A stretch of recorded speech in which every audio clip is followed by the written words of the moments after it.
হামলাকারীদের সংঘর্ষ হয়। এদিকে আসসালামু আলাইকুম।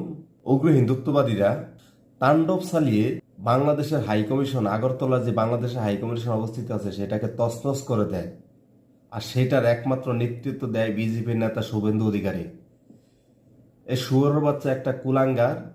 একে এই ভারতের কলকাতার পশ্চিমবঙ্গটা দখল করার জন্য এরা যে কি পায়তারা করতেছে বলার বাইরে। এরা এক একটা ইস্যু খুঁজতেছে বাংলাদেশের আভ্যন্তরীণ বিষয় নিয়ে। এরা মাথা ঘামিয়ে এরা চায় তাদের ভোট বাক্সটা যে পূরণ করতে পারে। কারণ এদের যেই প্রধান নেতা নরেন্দ্র মোদী এবং স্বরাষ্ট্রমন্ত্রী, তারা একসাথে একজোট হয়েও মমতা ব্যানার্জির বিরুদ্ধে তারা নেমেছিল ভোট কালেক্ট করার জন্য, কিন্তু সেখানে তারা পরাজিত হয়ে গেছে।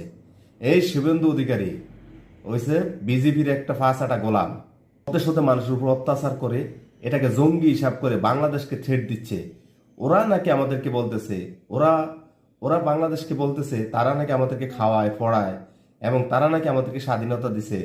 তাহলে আমাদের যে লক্ষ লক্ষ মানুষ মারা গেল, শহীদ হয়, শাহাদাত বরণ করলো, তারা কি জন্য মারা গেল?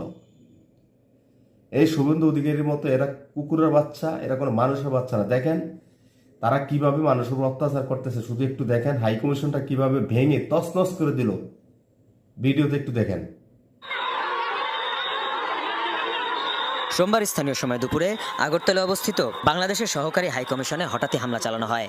মুখোশ, হেলমেট পরে গেরুয়া পোশাকধারী শত শত হামলাকারী পুলিশের উপস্থিতিতে তাণ্ডব চালায় পুরো সহকারী হাইকমিশন প্রাঙ্গণে।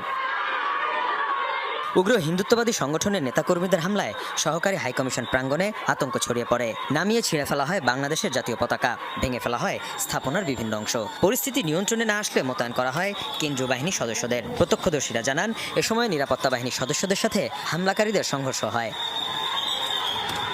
এদিকে বাংলাদেশ সীমান্তের বেনাপোল পেট্রাপোল অংশে ব্যাপক সমাবেশ করে বিজেপি নেতৃত্বাধীন সনাতনী ঐক্যমঞ্চ। বিজেপি নেতা শুভেন্দু অধিকারীর নেতৃত্বে পেট্রাপোল বন্দর এলাকায় বিক্ষোভ মিছিল হয়।